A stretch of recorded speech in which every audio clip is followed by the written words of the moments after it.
নমস্কার সবাইকে আমার চ্যানেলের আরও একটি নতুন ব্লগে। আজ আমি চলে এসেছি কল্যাণী রথতলা। 2026-এ কল্যাণী রথতলায় কি নিবেদন রয়েছে, তো আজকে সেটাই তোমাদের সামনে তুলে ধরবো। আমার সামনেই ঠিক রয়েছে কল্যাণী রথতলা যে পোস্টার, তো তোমরা দেখাচ্ছ রথতলা সার্বজনীন দুর্গোৎসব 2026। এবছর তারা 63তম বর্ষে পদার্পণ করেছে। তাদের খুঁটি পুজো কিন্তু ইতিমধ্যে হয়ে গেছে 17ই জুন।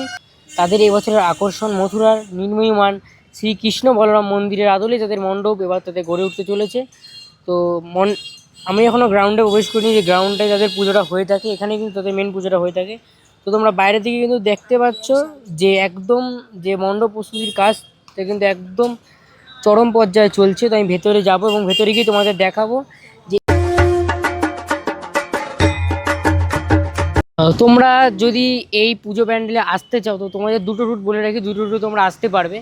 আমার যেই জানা দুটো রুট রয়েছে, একটা তোমরা কল্যাণী স্টেশনে নেমে কিন্তু ওখান থেকে ডাইরেক্ট অটো বা টোটো করে কিন্তু একদম আসতে পারো এই কল্যাণী রথতলার প্লেগ্রাউন্ডের সামনে যে ঈশ্বর গুপ্ত বিদ্যা মন্দির, তার একদম পাশেই কিন্তু এই পুজোটা হয়ে থাকে।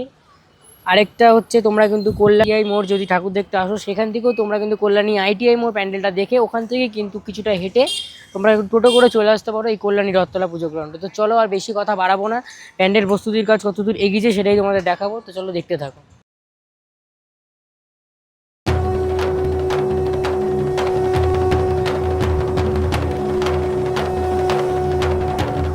কিন্তু এখন কল্যাণী রথতলার যে পুজো গ্রাউন্ডটা আছে সেখানে এসে কিন্তু উপস্থিত হয়েছি। বাইরে দিয়ে কিন্তু এন্ট্রি গেট দিয়ে ঢুকলে এবং তোমাদের চেষ্টা করছি সামনেই কিন্তু দেখতে পাচ্ছি এই বছর যে তাদের উপস্থাপনা শ্রীকৃষ্ণ বলরাম মন্দির অযোধ্যার, তার আদলে কিন্তু মণ্ডপ তৈরির যে কাজ তা কিন্তু প্রাথমিক পর্যায়ে অনেকটাই এগিয়ে গেছে। আমি যদি জুম করে তোমাদের দেখানোর চেষ্টা করি, তোমরা কিন্তু দেখতে পাচ্ছ উপরের দিকে যে এখানে কারিগররা রয়েছে, তারা কিন্তু ইতিমধ্যে বাঁশ বাঁধার কাজ প্রাথমিক পর্যায়ে করছে। দেখতে পাচ্ছ অনেক কষ্ট করেই কিন্তু তারা এই মণ্ডপটা তৈরি করে থাকে, আমাদের কাছে প্রতি বছর উপহার দিয়ে থাকে। তো তাদেরকে কিন্তু আগে অসংখ্য ধন্যবাদ আমার চ্যানেলের পক্ষ থেকে। এবং তো চলো সামনের দিকে যাব এবং তোমাদের দেখানোর চেষ্টা করব যে মণ্ডপের ভেতরের প্রস্তুতির কাজও কতটা এগিয়েছে। বাইরে দিকে দেখি যতটা মনে হচ্ছে যে প্রাথমিক পর্যায়ে বাঁশ এবং খুঁটির কাজই কিন্তু হয়েছে এবং মণ্ডপের উচ্চতা কিন্তু বেশ অনেকটাই রয়েছে। আমি পুজো উদ্যোক্তাদের কাছ থেকে জেনে নেওয়ার চেষ্টা করব আর কী কী আকর্ষণ রয়েছে এবছর কল্যাণী রথতলার পুজো মণ্ডপে।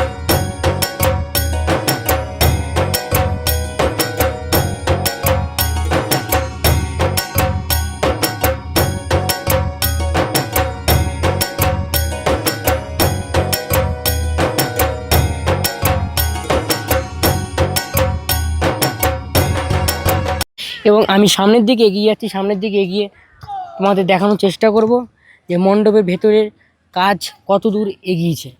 তো চলো দেখতে থাকো আমার চ্যানেলের সাথে। এবং মাঠের চারপাশে কিন্তু অসংখ্য ছোট বড় বাঁশ কিন্তু ছড়িয়ে রয়েছে, কারণ এখন প্রাথমিক পর্যায়ের কাজ যেটা সেটা চলছে। মণ্ডপ যে তৈরির কাজ সেটা কিন্তু সামনের দিক দিয়ে একদম ফ্রন্টের দিক দিয়ে তোমরা দেখতে পারো, সেটা কিন্তু অনেকটাই হয়ে গিয়েছে। বাঁশ এবং চটার মাধ্যমে যে কাজ তৈরি করা হচ্ছে একদম শ্রীকৃষ্ণ বলরাম মন্দিরের আদলেই কিন্তু মণ্ডপটা তৈরি করা হচ্ছে। আমরা প্রতিবার দেখে থাকি এই জায়গাটা কিন্তু একটা উঁচু সিঁড়ির মতো করা হয়, যেখান থেকে দর্শনার্থী এখান দিয়ে উঠে আবার নেমে প্রবেশ করে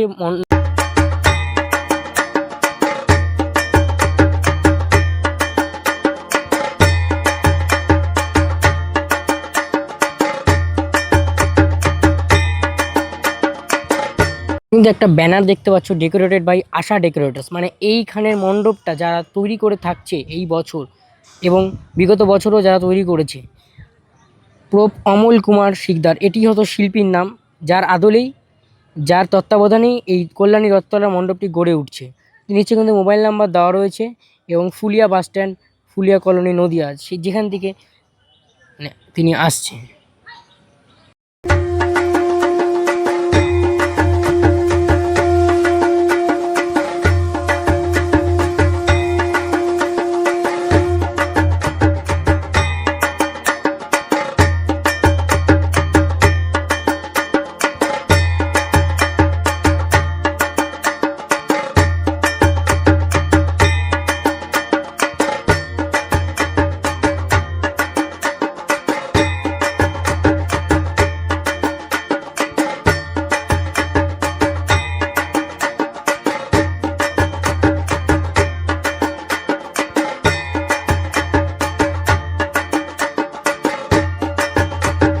তো চলো মণ্ডপের ভেতরের দিকে প্রবেশ করছি ধীরে ধীরে, এবং মণ্ডপের ভেতরে প্রস্তুতি কাজ কতটা এগিয়েছে সেটা তোমাদের সামনে তুলে ধরার চেষ্টা করব। আমি কিন্তু একদম মণ্ডপের যে এন্ট্রান্স সেখানে কিন্তু চলে এসেছি। সামনে দিয়ে কিন্তু এন্ট্রিটা হয়, এন্ট্রি করে কিন্তু তোমরা এখান থেকে ধীরে ধীরে মণ্ডপের ভেতরে প্রবেশ করবে। এই বছরে তাদের নিবেদন শ্রীকৃষ্ণ বলরাম মন্দির অযোধ্যার। ভেতরেও কিন্তু দেখতে পাচ্ছ প্রাথমিক পর্যায়ের কাজই এগিয়েছে, এর থেকে বেশি কাজ কিন্তু এখনও এগোয়নি, কারণ বৃষ্টি হচ্ছে। দেখতে পাচ্ছ মাঠ পুরো কাদা কাদা, তার কারণে কিন্তু কাজ হয়তো কিছুটা হলেও ডিলে হয়ে থাকছে। তো তোমরা দেখতে পাচ্ছ মাতৃ প্রতিমার অবস্থান কিন্তু এই জায়গাটায় হয়ে থাকবে। মাতৃ দালান যেটাকে আমরা বলে থাকি, যেখানে মাতৃ প্রতিমা অবস্থান করে, এই জায়গায় কিন্তু মাতৃ প্রতিমা অবস্থান করবে কল্যাণী রথতলা এই বছর 2026-এ।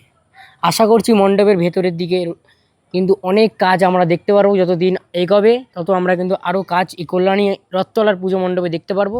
সেটা আমি তোমাদের আমার মাধ্যমে তোমাদের সামনে তুলে ধরবো। বিভিন্ন পুজো মণ্ডপ কলকাতার কল্যাণী রথতলা থেকে শুরু করে যে কটা পুজো মণ্ডপ কলকাতায় হয়ে থাকে, তো আজকে তোমাদের সামনে তুলে ধরলাম কল্যাণী রথতলার এই পুজো মণ্ডপটি।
প্যান্ডেলের প্রস্তুতি পর্ব কত দূর সেটাও তোমাদের দেখালাম, এবং ভেতরে প্যান্ডেলের একদম মাতৃ প্রতিমা যেখানে অবস্থান করবে সেখানেও প্রস্তুতি পর্বটা কত দূর মাতৃ দালানে সেটাও তোমাদের দেখালাম। এবছরের বিশেষ যে আকর্ষণ, এখানে কর্তৃপক্ষের সাথে কথা বলে জানতে পারলাম, এখানে কয়েকজন কর্তৃপক্ষ ছিল, তারা কিছু ব্যস্ততার কারণে ক্যামেরার সামনে আসতে পারেনি। তো তারা বললো এবছরে যে বিশেষ আকর্ষণ ফলের বীজ দিয়ে কিন্তু প্রতিমায় আমরা বিশেষ চমক দেখতে পারবো কল্যাণী রথতলা। তো আমি কিন্তু তোমাদের কল্যাণী রথতলার আপডেট দিতে থাকবো। তো ধাপে ধাপে কত দূর আগাবে পুজো প্যান্ডেলের কাজ। তো আজকের মতো এখানেই ভিডিওটা শেষ করলাম। ভিডিওটি ভালো লেগে লাইক করবে, কমেন্ট করবে, সাবস্ক্রাইব করবে, বন্ধুদের মধ্যে শেয়ার করতে কিন্তু একদমই ভুলবে না। এবং কিছু ড্রোন শট আমি কিন্তু আমার ভিডিওতে অ্যাড করে দিলাম। এই কল্যাণী রথতলা যে কৃষ্ণ বলরাম মন্দির তৈরি হচ্ছে সামনে তোমাদের দেখালাম, সেটা ড্রোন শট কিন্তু আমি আমার ভিডিওতে অ্যাড করে দিলাম। ভিডিওটি দেখবে।